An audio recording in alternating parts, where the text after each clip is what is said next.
Donc bonjour, donc je vais vous présenter quelque chose d'un peu différent de ce qui a été, tout ce qui a été présenté jusqu'à présent, donc sur confort et santé en ville, euh, enfin climat et santé d'une manière un peu plus générale.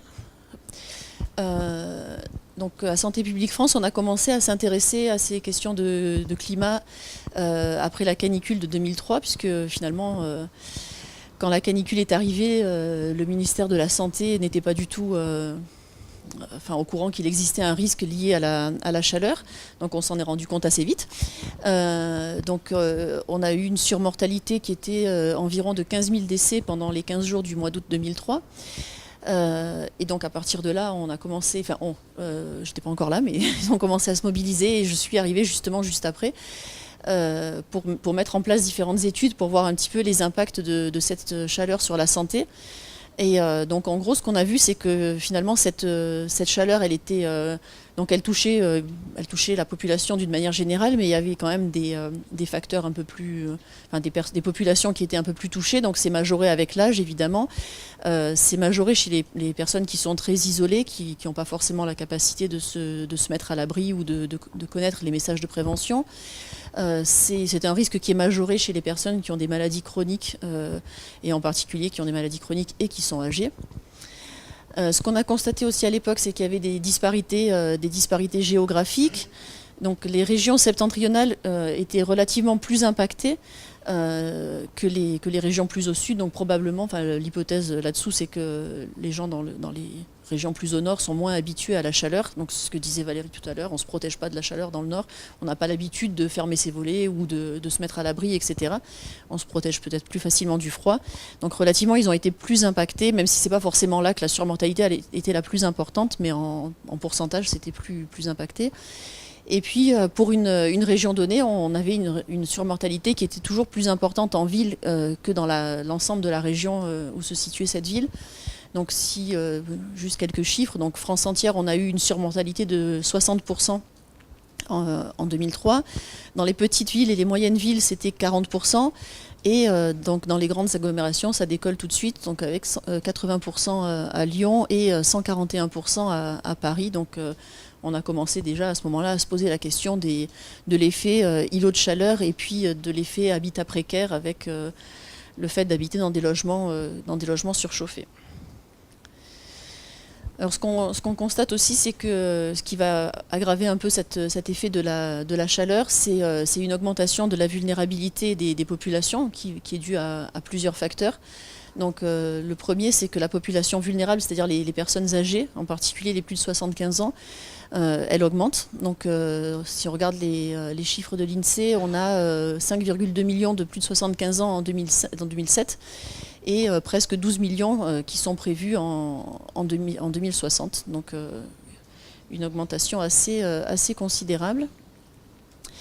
Cette augmentation de la vulnérabilité, elle est due aussi au fait du réchauffement climatique et de l'évolution des villes.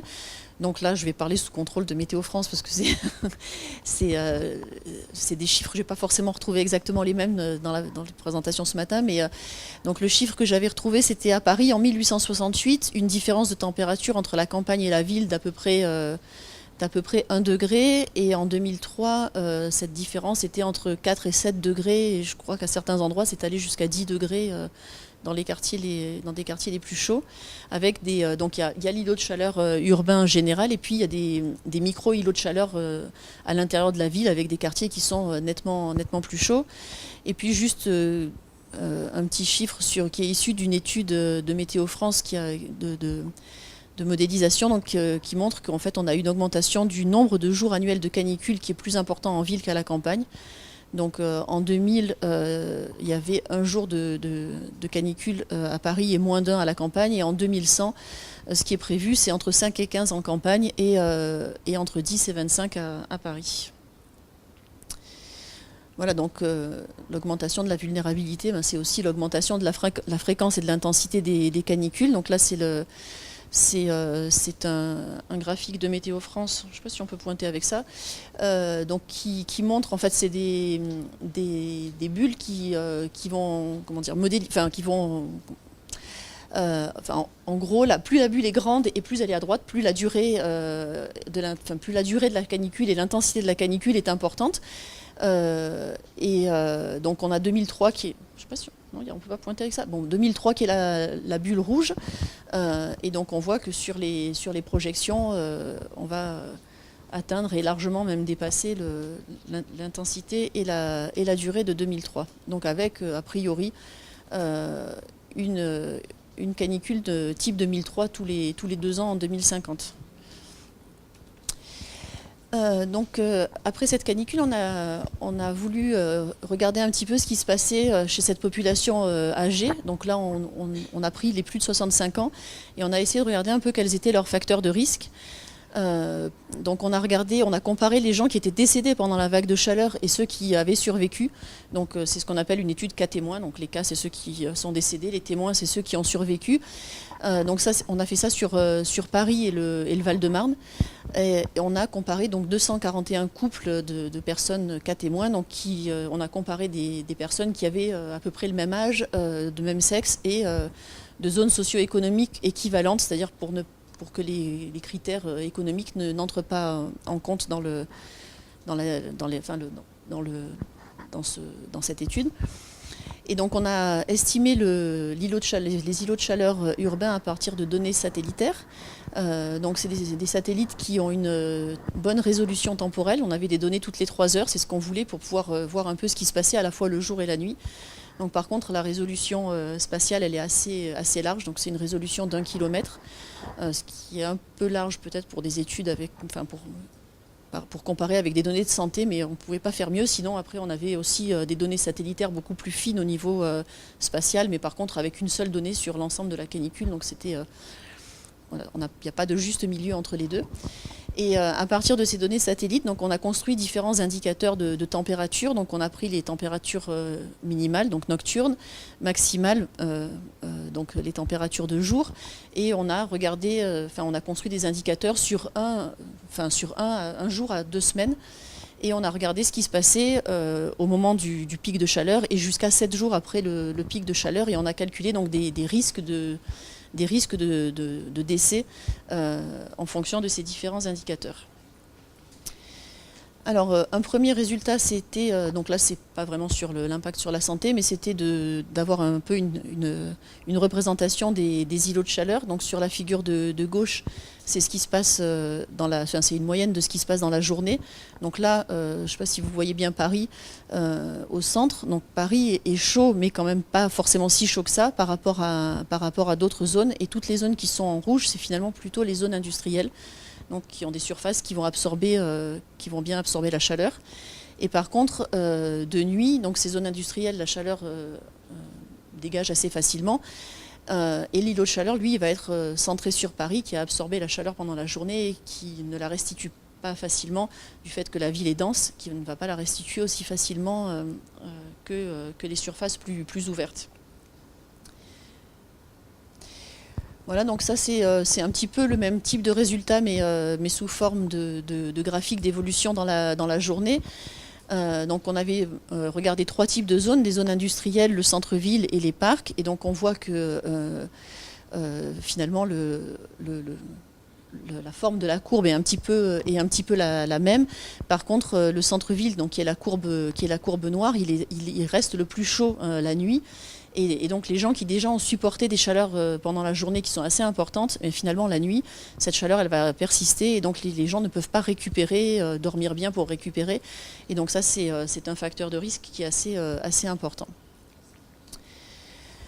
Donc ensuite on a regardé un petit peu tous les facteurs de risque. Donc il y a les facteurs environnementaux qui nous intéressent plus ici, mais nous on a regardé aussi d'autres facteurs de risque, et en particulier des facteurs individuels qui sont finalement les plus importants. Donc par exemple le degré d'autonomie des personnes, c'est le facteur qui est le plus important. Donc les personnes qui sont confinées au lit, qui ne peuvent pas se lever, qui vont être confinées dans un fauteuil, qui ont besoin d'aide pour se lever, pour s'habiller, etc.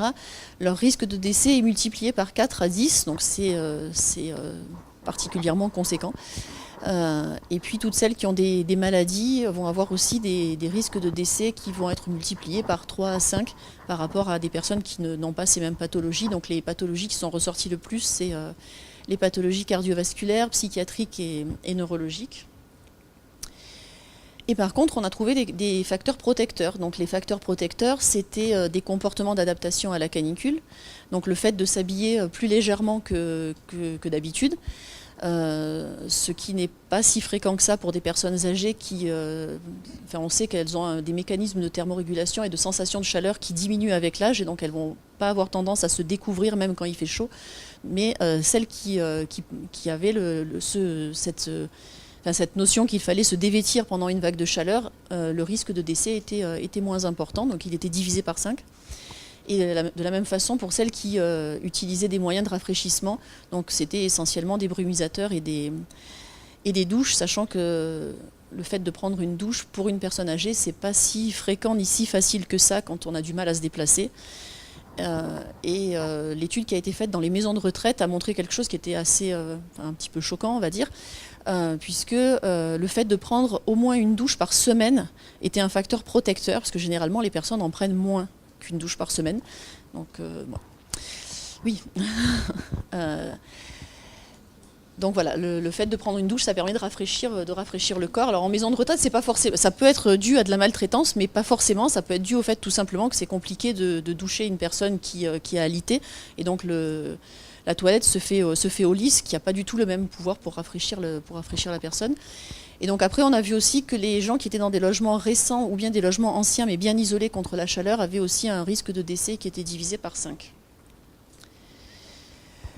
Alors pour ce qui est des facteurs environnementaux, le premier facteur de risque, c'était de vivre de dormir et de vivre dans une chambre sous les toits, puisque c'est la partie d'un immeuble qui est généralement la plus chaude. Donc pour ces personnes-là, le risque de décès était multiplié par 4.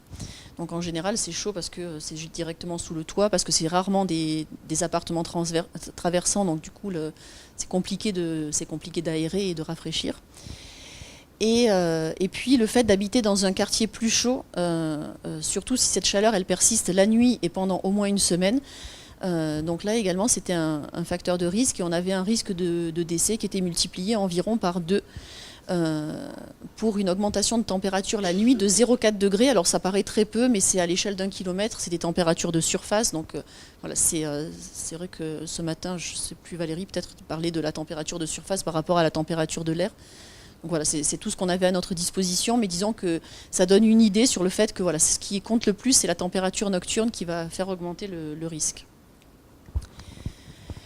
Alors plus récemment, on a mis en place une étude dans 18 villes, qui sont des villes du réseau sur lequel on travaille habituellement sur la pollution de l'air, pour voir un petit peu les liens entre la température et la mortalité. Alors aussi bien les températures froides que les températures chaudes. Donc c'est une étude qui a été faite sur les années 2000 à 2010, donc dans 18 villes qui représentent à peu près 15 millions d'habitants. Et l'idée c'était de voir la température, l'effet de la température un jour donné sur la mortalité du jour même et sur la mortalité des jours suivants. Donc on a regardé ça jusqu'à un décalage de 21 jours. Et on a regardé donc les risques relatifs de décès pour ces différences de température. Donc on a regardé ça pour chaque ville, et ensuite on a regardé ça pour l'ensemble, enfin on a calculé un risque combiné sur l'ensemble des villes. Alors on obtient ce type de graphique. En abscisse on a la température moyenne, donc c'est le percentile de température, et en ordonnée le risque relatif de décès. Donc on voit qu'on a au milieu, donc j'ai toujours pas de pointeur. Non, ça marche pas. Si, il est où? C'est ça? Ah, il est là. Voilà. Donc ici, en fait, on a ce qu'on appelle l'optimum thermique, c'est-à-dire la température pour laquelle la mortalité est la plus basse. Donc c'est un optimum qui est différent selon les villes. Donc à Rouen, il est à 16,5 et à Nice, il est à 23,5. Donc ça dépend du climat auquel les gens sont habitués. Et puis de chaque côté de cet optimum, en fait, on a la mortalité qui... Non, toujours pas. Si. La mortalité qui augmente. Donc pour les basses températures, elle va augmenter assez lentement. Il n'y a pas vraiment de décrochage aux températures les plus basses. Et puis pour la chaleur, ça met un petit peu longtemps à augmenter, et puis après ça décroche assez vite. Et le plan national canicule, qui est mis en place chaque été, lui, il se concentre, il y a des alertes qui sont vraiment dans les températures les plus extrêmes, qui sont les plus à risque. Donc ensuite, on a regardé un petit peu ce qui se passait pour différentes valeurs de la température. Ce graphique-là, c'est pour le percentile 99, c'est-à-dire des températures qui sont très élevées sans être extrêmes. Et donc là, on voit que... Non, c'est pas ça que je voulais faire. Ce qu'on voit, c'est qu'en fait... Je vais y arriver. C'est qu'en fait, là, on a un risque qui est maximal dès que la température augmente. Donc ensuite, le risque diminue, mais il est quand même toujours important pendant les premiers jours après le pic de chaleur. Et ensuite, quand on passe sous le zéro, c'est qu'en fait, on a une sous-mortalité qui compense en partie la surmortalité due au pic de chaleur. Et donc, c'est ce qu'on appelle l'effet moisson. Donc, a priori, cette sous-mortalité est due au fait que finalement, les personnes qui sont décédées pour ces températures-là, qui sont élevées sans être extrêmes, c'est des personnes qui étaient déjà en fin de vie et dont le décès a été précipité par la chaleur. Par contre, si on prend des températures vraiment très extrêmes, donc là c'est le percentile 99,9 de la distribution des températures, donc c'est en gros les records de chaleur, on a le même type de courbe, c'est-à-dire qu'on a un risque qui est immédiat après le pic de chaleur, qui est moins important dans les jours qui suivent, mais on n'a pas d'effet moisson, c'est-à-dire qu'on n'a pas de sous-mortalité on n'a pas de sous-mortalité compensatrice, et donc l'idée c'est que ces températures particulièrement extrêmes, en fait, elles vont toucher toute la population et pas uniquement les gens qui sont en fin de vie. Voilà, donc ce que cette étude nous a montré, c'est que finalement, la chaleur n'a pas forcément besoin d'être extrême pour tuer. On a des risques de décès dès les percentiles 70 à 80 selon la ville. Donc c'est des chaleurs qui sont importantes sans être extrêmes. Ce qu'elle nous a montré aussi, c'est que la mortalité est immédiate après l'exposition à un pic de température. Et donc ce que je disais à partir de ces deux graphiques, c'est que la chaleur modérée va tuer des personnes qui sont a priori très fragiles et qui sont en fin de vie. C'est pour ça qu'on voit ensuite une compensation de cette mortalité, alors que la chaleur très intense touche pratiquement toute la population. Voilà, donc à partir de ces différentes études, ce qu'on peut se dire, c'est qu'il faut faire quelque chose. Donc il y a différents types de mesures, donc des mesures d'adaptation. Donc là, je ne vais pas y revenir parce que ça a été quand même pas mal montré déjà dans la journée. Donc il y a des expérimentations qui sont faites par les villes. Nous, on a participé à un groupe de travail de la mairie de Paris sur des expérimentations d'arrosage des chaussées de nuit ou de jour pour faire baisser les températures. Donc la mairie de Paris, elle ouvre également les parcs et jardins la nuit pour que les gens puissent aller se rafraîchir.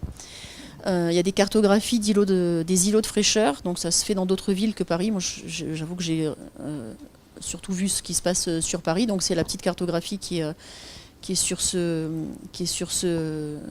en bas de cette diapo. Et puis la mairie de Paris vient de sortir une application pour smartphone sur des parcours fraîcheurs, c'est-à-dire que les gens peuvent se géolocaliser et l'application leur indique le point le plus frais, le point frais le plus proche de l'endroit où ils se trouvent pour aller se rafraîchir. Donc les points frais étant les lieux de culte, les parcs, les piscines, les musées, les bibliothèques, enfin différents points frais. Voilà, donc parmi les mesures d'adaptation, il y a le plan canicule, qui a été mis en place en 2004. Oui, ici aussi, on pourrait mettre cette salle sur la liste des points frais.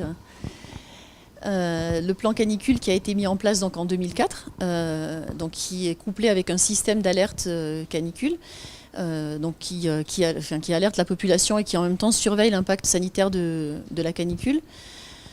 Donc il y a plusieurs mesures dans ce plan. Il y a d'abord des recommandations qui sont basées sur des études scientifiques, donc des recommandations sur la prévention des risques, sur le traitement des pathologies dues à la chaleur. Donc c'est des recommandations qui sont pour la population générale et pour les professionnels de santé. Ce plan-là a instauré l'obligation pour toutes les maisons de retraite d'avoir au moins une pièce climatisée ou rafraîchie dans chaque maison de retraite. Et normalement dans les hôpitaux, donc dans les maisons de retraite, le recensement qui a été fait montre que c'est effectif. Dans les hôpitaux, c'est moins évident. Il y a aussi l'obligation pour chaque ville d'avoir un registre communal d'aide aux personnes vulnérables. Donc c'est des registres sur lesquels les personnes s'inscrivent sur la base du volontariat et en cas de canicule, la mairie délègue des bénévoles pour les appeler et éventuellement leur apporter une aide. Il y a de la communication préventive qui est faite, donc la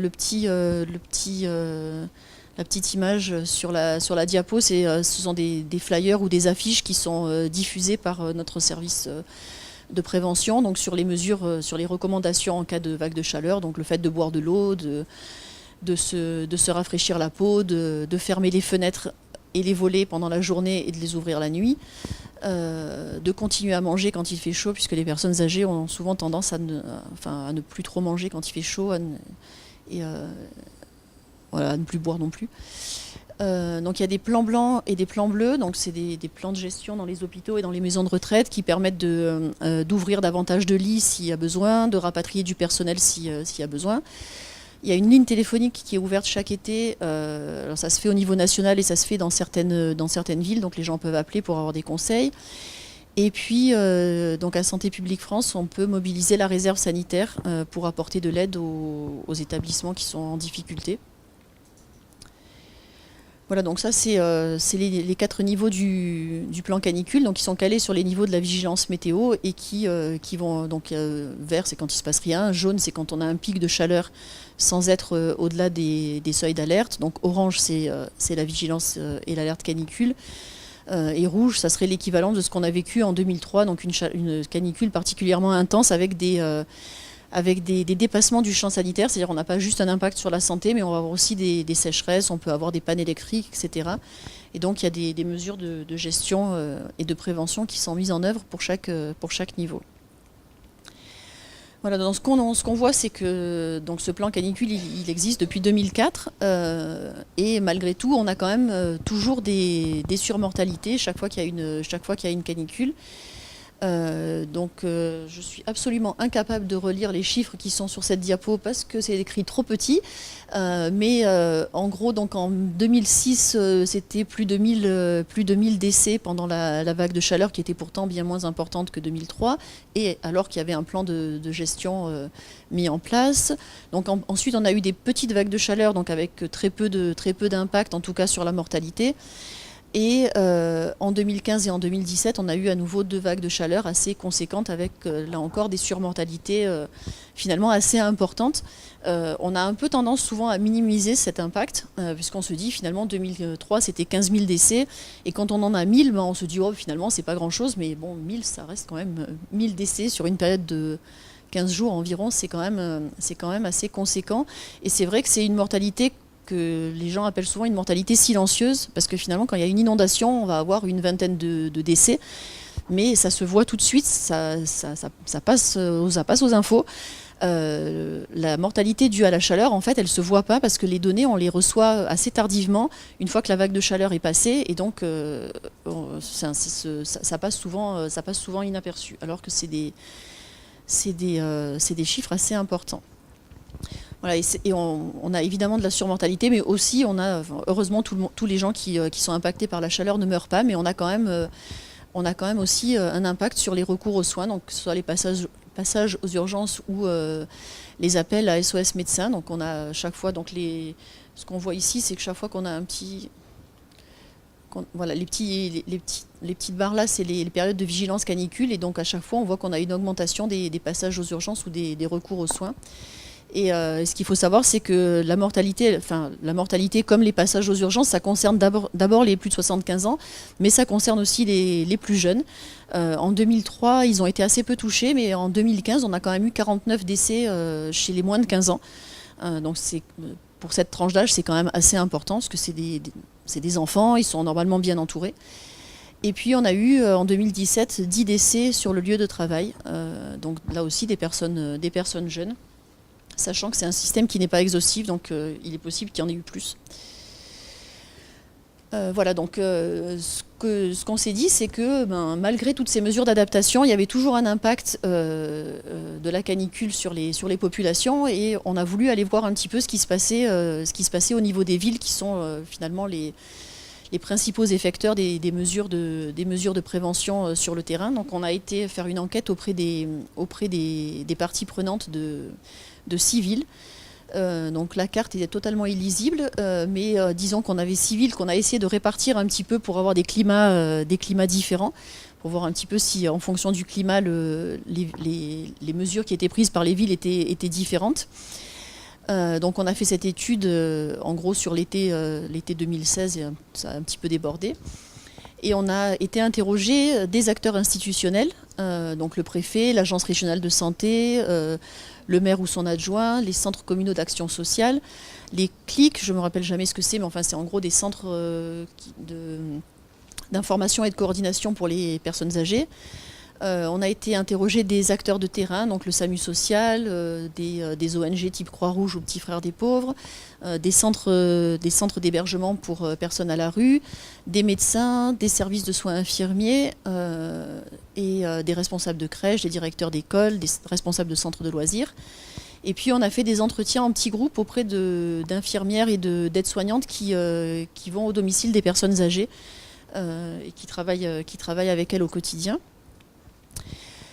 Et donc ce que cette étude nous a montré, c'est que finalement les villes qui sont le plus impliquées dans la gestion de la canicule, c'est celles qui ont été touchées en 2003. C'est vraiment un événement qui a marqué les esprits.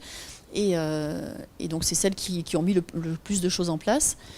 D'une manière générale, ce que remontent les gens, c'est que pour eux, la canicule, c'est quelque chose d'assez simple, c'est bien géré, ça relève de mesures de bon sens. En gros, si on fait boire les gens et qu'on ferme les volets, tout va bien. Et puis bon, quand on a creusé un petit peu, on se rend compte que finalement, c'est pas si simple que ça. Il y a pas mal de difficultés qui sont dues au fait qu'il y a des populations à risque qu'on n'arrive pas toujours à toucher, que les services ne sont pas toujours organisés pour gérer ces risques, que les moyens manquent parfois. Le risque, il est aussi minoré parce que souvent, les acteurs qu'on a interrogés ne sont pas du tout au courant qu'il y a eu une surmortalité à part pour 2003. Donc pour la plupart, 2003, il y a eu des morts parce que rien n'avait été mis en place. Mais depuis, il n'y a plus de morts. Et donc, quand on leur dit, si, il y a des surmortalités qui sont importantes, donc c'est une surprise. On a fait aussi pas mal on a eu des journées d'échange aussi avec les prévisionnistes de Météo France et c'est pareil, le fait qu'il y avait une surmortalité depuis 2003, c'était une découverte en fait pour eux alors qu'on travaille au quotidien avec eux, mais finalement ce risque il est pas si bien connu que ça. Et puis dans certaines villes, il y a le fait qu'il y a d'autres risques qui paraissent plus importants. Donc, alors bon, c'est sûr qu'on est allé interroger Nice juste après l'attentat, donc c'est vrai que le risque lié au terrorisme, pour eux, c'était le souci du moment et les autres, la canicule, c'était pas important. Mais il y a aussi les pandémies, les inondations, etc., donc qui peuvent prendre le pas sur la canicule. Et ce que nous ont dit les acteurs en fait au niveau local, c'est qu'il fallait inscrire un peu la canicule dans une politique un peu plus large que juste le plan canicule. Donc une politique de lutte contre l'isolement, une politique de réflexion plus globale sur les changements climatiques et pas juste s'en tenir aux risques liés à la chaleur. Donc, ce qui nous ont remonté aussi, c'est que c'était compliqué de gérer une canicule parce qu'elle arrive l'été, forcément. Mais l'été, c'est aussi le moment où les gens sont en vacances et donc il y a peu de personnel pour gérer ça l'été. Donc, dans les hôpitaux et les centres d'hébergement pour personnes à la rue, c'est un petit peu la même chose. Donc, les lits d'hôpitaux ferment l'été. Les places d'hébergement, il y en a moins aussi l'été que l'hiver. On manque de personnel, c'est difficile de faire revenir les médecins ou les infirmières pendant une canicule parce qu'ils sont en vacances. Il n'y a pas d'astreinte le week-end. Et donc quand la canicule dure longtemps, c'est assez compliqué à gérer pour les services. Donc ensuite, on les a interrogés un petit peu sur les populations qui leur paraissaient les plus vulnérables. Donc les premiers qui ressortent, c'est les personnes âgées et c'est surtout les personnes âgées à domicile. Donc pour eux, depuis 2003, en fait, en maison de retraite, la situation elle est bien gérée, les personnes sont bien entourées et finalement les personnes âgées qui restent à risque, c'est celles qui sont à domicile et qui sont isolées, qui n'ont pas forcément de famille. Qui vont avoir un logement qui n'est pas forcément adapté à la chaleur, qui ont un comportement qui n'est pas adapté à la chaleur, qui ne vont pas boire, qui ne vont pas se découvrir, qui ont du mal à accepter les gestes de prévention parce que ça sort de leurs habitudes. Pour ce qui est des enfants, donc pour la plupart des acteurs, c'est pas une population à risque, si ce n'est que au niveau des acteurs scolaires et périscolaires, et en particulier les surveillants d'école, le risque n'est pas connu et les gestes de prévention ne sont pas connus, et donc du coup ils ne mettent pas les enfants à l'abri. Donc là il y a un peu de pédagogie à faire. Donc il y a les personnes qui sont atteintes de maladies chroniques ou mentales qui sont aussi une population à risque parce qu'elles vont avoir du mal à mettre en place les gestes de prévention, qu'il y a des difficultés pour adapter leur traitement. Il y a également les familles monoparentales précaires, donc en particulier avec des nourrissons donc c'est des mamans, de jeunes mamans seules en fait, qui connaissent pas le risque et qui ne savent pas pas forcément protéger leurs enfants. Il y a les personnes sans domicile fixe qui sont mieux protégées l'hiver, mais finalement qu'on oublie un peu l'été et qui ont pas mal de problèmes, en particulier d'accès à l'eau. Et puis les travailleurs en extérieur, en particulier sur les chantiers. Donc dans cette étude, on a regardé un petit peu ce qui se passait justement au niveau de ces registres communaux de personnes vulnérables. Donc c'est des registres qui fonctionnent sur la base du volontariat. Donc avant l'été, la mairie va mettre en place un peu une campagne d'information qui est plus ou moins importante selon la ville.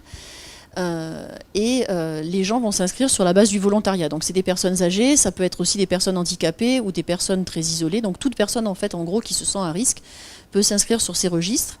Et pendant une alerte canicule, les services de la mairie vont appeler ces personnes pour savoir si elles ont besoin d'aide et leur rappeler des conseils de prévention et éventuellement faire une visite à domicile si besoin.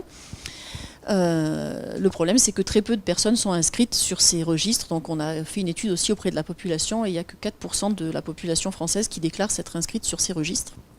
Donc c'est très peu.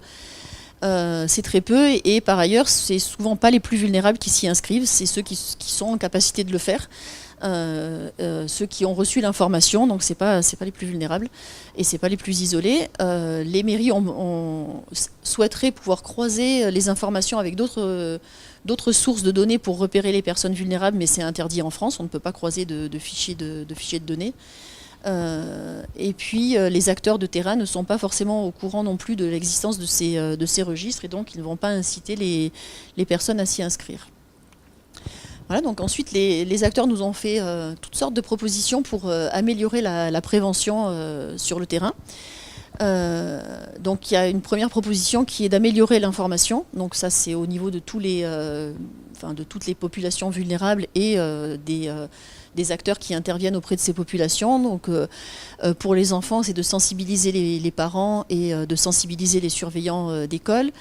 D'avoir des outils de prévention qui soient adaptés à chaque population à risque. Pour l'instant, il existe des outils pour la population générale et pour les personnes âgées, mais il n'y a pas d'outils, par exemple, pour les aidants familiaux et l'entourage des personnes âgées. Alors, ils nous ont demandé d'avoir des outils pour les personnes qui maîtrisent mal le français. Ça commence à être le cas, il y a quelques outils, mais ce n'est pas encore très développé. Et puis les outils pour les supports de prévention pour les travailleurs ne sont pas forcément très connus ni jugés appropriés.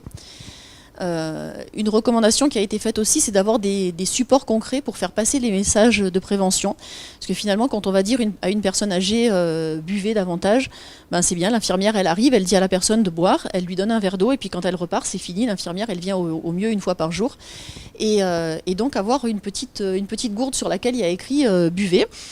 Ça paraît idiot, mais ça marche. Alors en France, ça n'a pas été évalué, mais il y a une étude qui a été, je crois que c'était à Tokyo, où ils ont évalué ce type de système. Et en fait, ça marche extrêmement bien. Ils ont comparé des gens qui avaient reçu ces petites gourdes sur lesquelles il y avait écrit buvez 1,5 litre par jour, et d'autres qui ne les avaient pas reçues, qui avaient juste le message oral de boire. Et finalement, ceux qui ont un support bien concret le font mieux. Donc ça, voilà, c'est des petites astuces, mais ça marche bien. Donc après, dans les recommandations qu'ils nous ont faites, c'est d'améliorer la communication, donc de fournir des cartes de points d'eau, donc ça existe déjà dans certaines villes, de communiquer à bon escient pour ne pas démobiliser la population. Donc ça concernait les informations qui sont données sur les panneaux sur les autoroutes et puis les panneaux en ville. Donc là, la petite image que j'ai mise ne se voit pas bien. Bon là, c'était juste un peu pour la plaisanterie, c'était, je ne sais plus ce qu'il y a écrit exactement, un vague de chaleur, pensez à vous déshydrater. Bon. le message n'était pas très approprié. Donc il est important que le message soit bien approprié. Et surtout, il est important, ce qu'ils nous ont dit, c'est que le message ne reste pas quand la vague de chaleur est passée. Parce que souvent, ces messages-là, ils sont affichés quand il y a une vague de chaleur. Et puis après, la vague de chaleur passe, il se met à pleuvoir, le message reste. Donc ça fait rire tout le monde. Et en fait, le problème, c'est pas juste que ça fait rire tout le monde, c'est qu'après, du coup, les gens n'y font plus attention et ne mettent pas en œuvre finalement les recommandations qui sont affichées. Donc ce qu'on nous a dit aussi, c'est qu'il était important d'améliorer les collaborations entre tous les acteurs. Donc pour les personnes qui sont à domicile, d'améliorer la collaboration entre les personnes qui interviennent, comme les infirmières, les aides-soignantes, les aidants familiaux, tous les acteurs, ça peut être le médecin, le pharmacien, etc. De partager aussi les connaissances et des stratégies pour mettre en œuvre les gestes de prévention auprès des personnes âgées. Puisque finalement, les infirmières, elles vont développer ponctuellement, chacune dans leur coin, des stratégies pour inciter les gens à boire. Ça va être mettre du sirop dans l'eau, parce qu'une personne âgée, elle ne boit pas forcément de l'eau plate. Et voilà, si quelqu'un a trouvé une petite astuce, la faire partager entre tout le monde, ça a l'air d'être tout bête et tout simple, mais finalement, ça marche. Voilà, donc après il y a des collaborations un peu plus larges entre les acteurs municipaux et puis les acteurs de santé comme les médecins et les pharmaciens, parce que finalement les médecins et les pharmaciens actuellement ne sont pas très impliqués dans la prévention, alors que c'est des acteurs qui sont très proches des personnes vulnérables. Avoir aussi une meilleure collaboration à l'échelle des mairies pour identifier les lieux frais. Et puis bon, ça c'est un peu un vœu pieux, mais c'est de renforcer les liens sociaux entre les personnes vulnérables et puis les personnes de proximité comme les commerçants, les jeunes dans les quartiers et les familles. Donc ça, c'est des actions qui ne sont pas forcément évidentes à mettre en place. Donc après, il y avait des propositions pour effectivement renforcer les moyens et les équipes, donc avoir du personnel dans les hôpitaux, dans les EHPAD, même de façon assez ponctuelle au moment d'une canicule. Donc d'améliorer les registres communaux sur lesquels les personnes âgées peuvent s'inscrire, donc améliorer l'information sur ces registres pour que les gens les connaissent, améliorer les modalités d'inscription. Donc selon les villes, la modalité d'inscription, ça peut être il faut se déplacer à la mairie. Pour une personne âgée, c'est pas toujours évident. Dans d'autres villes, ça va être de s'inscrire sur Internet. Pour une personne âgée, c'est toujours pas très évident de s'inscrire sur Internet, ça dépend des personnes.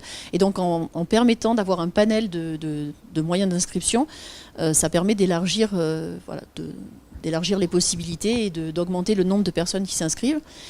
Donc il y avait l'idée aussi de partager les bonnes pratiques entre mairies. Il y a des mairies qui stratifient leurs registres. Il faut savoir que si beaucoup de monde est inscrit sur ces registres, la mairie, quand il y a une canicule, elle ne peut pas appeler tout le monde. Donc il y a des mairies qui stratifient leurs registres en classe de vulnérabilité et qui vont appeler en priorité les plus vulnérables. Et puis ensuite, si elles ont le temps et les moyens, appeler les personnes un peu moins vulnérables. Et puis donc ce que je disais tout à l'heure, elles demandent d'avoir la possibilité légale de croiser leurs données avec d'autres fichiers comme le portage des repas à domicile ou de téléalarmes pour repérer des personnes vulnérables dont elles n'ont pas connaissance. Voilà, et donc finalement ce qu'on voit un petit peu, c'est que toutes les mesures d'adaptation qui peuvent être mises en place, elles sont parfois difficiles à mettre en œuvre, elles sont insuffisantes pour régler tous les problèmes et faire en sorte qu'on ait une diminution vraiment conséquente de la mortalité et de l'impact sanitaire. Donc après, il y a des mesures d'atténuation un peu plus générales. Donc là, je ne vais pas y revenir parce que ça a été évoqué mieux que ce que je peux faire pendant cette journée. Donc voilà, d'avoir des revêtements urbains qui absorbent moins la chaleur, d'avoir une forme urbaine qui est plus adaptée. Donc là, c'est plutôt dans les nouveaux quartiers, d'augmenter la végétalisation. Donc à Paris, la maire de Paris prévoit d'avoir la plantation de 20 000 nouveaux arbres d'ici l'année prochaine ou 2020, je ne sais plus, donc en ville, de créer des rues végétalisées, donc, où on a de l'herbe qui pousse entre les pavés, on a plus d'arbres, des murs végétaux, etc. Développer les jardins partagés, etc. Donc tout ça pour améliorer à la fois le confort en ville et, on l'espère, l'impact sanitaire. Et je pense que ça s'arrête là, ça ne va pas plus loin. C'est que ça doit être la dernière diapo.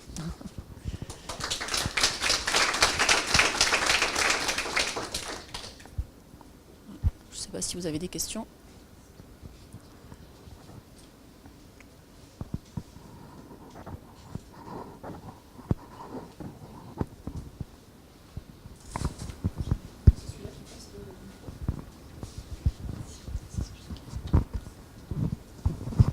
Oui, j'avais une question sur la canicule de 2006 qui est quand même qui a été plus longue que la canicule de 2003 et même si elle était moins intense, c'est vrai, au deuxième ou troisième rang suivant l'indicateur qu'on choisit.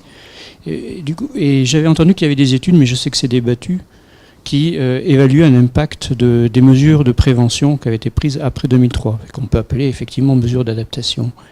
Qu'est-ce que vous pensez de ces études? Est-ce qu'on peut mesurer l'impact de l'adaptation? Est-ce qu'on peut déjà évaluer une surmortalité à la suite d'un événement? Alors, oui, c'est une étude qui a été menée par Santé publique France, donc je vais être quand même obligée de la critiquer un peu, même si ça a été mené chez nous. En fait, c'est pas vraiment c'est pas vraiment une évaluation des mesures de prévention. Ce qui a été fait, c'est qu'il y a un modèle qui a été construit sur des données avant 2003, donc un modèle température-mortalité. Ce modèle-là, en fait, appliqué à 2006, prévoyait 6000 décès en excès. Et donc 6000 décès, si rien n'est fait, en gros, c'est un modèle avant 2003. Et dans la réalité, il y en a eu 2000. Alors là, le chiffre que j'ai présenté, c'est 1100. Il faut savoir que selon la méthode qu'on prend, le chiffre n'est pas forcément le même. Mais bon, bref. Donc on a dit, ah ben c'est bien, on a économisé, entre guillemets, 4000 morts. Donc le plan canicule fonctionne très bien. Sauf que c'est juste une comparaison entre un modèle avant 2003 et puis une observation en 2006. Ça ne veut pas dire que c'est uniquement dû aux mesures du plan canicule. Ça peut être dû à d'autres choses. Ça peut être dû au fait que ce modèle il a été construit sur une donnée de température moyenne France entière. Donc il vaut ce qu'il vaut. Qu'effectivement, il y a quand même, on espère que les mesures du plan canicule ont permis de diminuer cet impact, mais il y a aussi le fait que peut-être la population a pris conscience du risque et d'elle-même se protège. Il y a le fait que la relation température-mortalité a pu changer aussi. Il y a le fait aussi que la structure démographique de la population a pu changer. Voilà, donc c'est deux chiffres qui donnent une idée, mais voilà, ça s'arrête là en fait. C'est compliqué d'évaluer parce que les canicules elles se ressemblent pas. Il y en a qui sont plus longues mais moins intenses, etc. Enfin, il n'y a pas, en plus, il n'y a pas d'équivalent à 2003 pour l'instant. Donc c'est assez compliqué d'évaluer vraiment l'impact de ces mesures.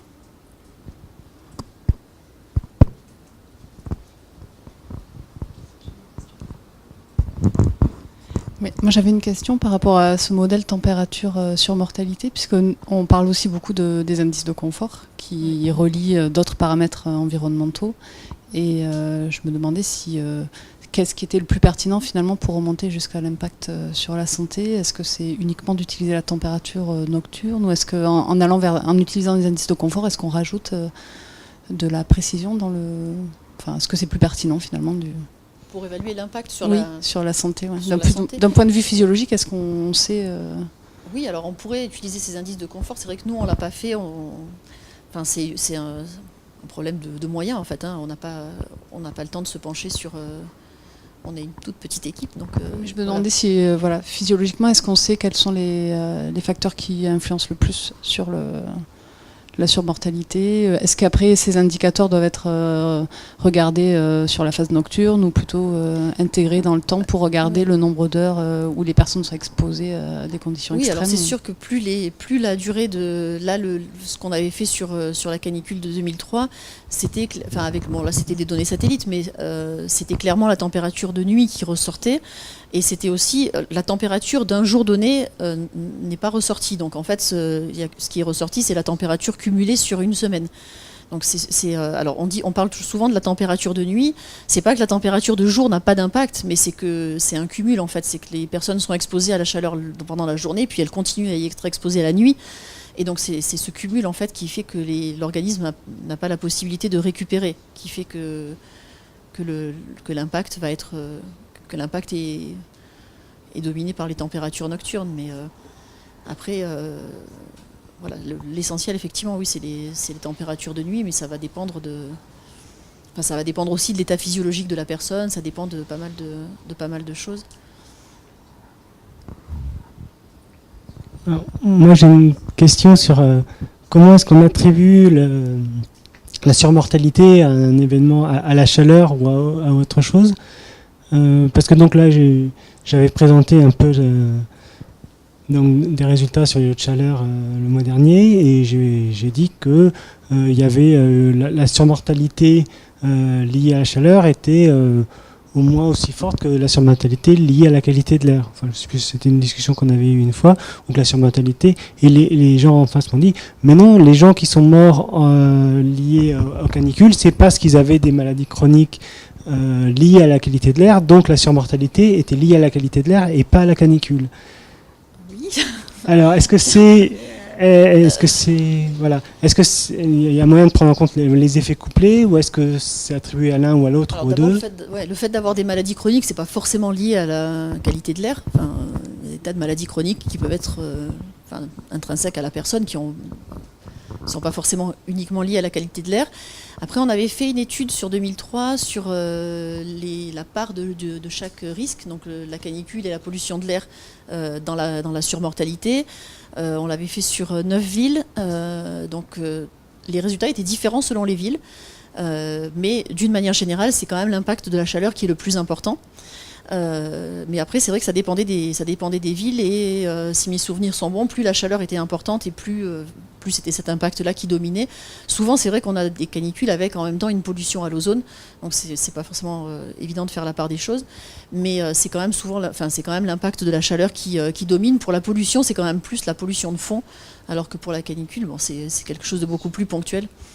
Et pour la pollution, je sais que l'équipe chez nous qui travaille sur la pollution de l'air se bat un peu se bat un peu contre cette histoire de mettre en place des mesures quand il y a un pic de pollution, parce que c'est pas le pic qui va le plus impacter la santé des gens, c'est le fait qu'ils sont soumis à une pollution chronique pendant toute leur vie. Mais sinon, oui, c'est la canicule d'abord, et c'est pour ça que normalement, les mesures qu'on recommande quand il y a à la fois une canicule et un pic de pollution, c'est parce qu'il y a certaines mesures qui sont un peu contradictoires entre les deux, et donc s'il y a les deux en même temps, la mesure qu'il faut prendre, c'est celle qui permet de lutter contre la chaleur et pas contre la pollution.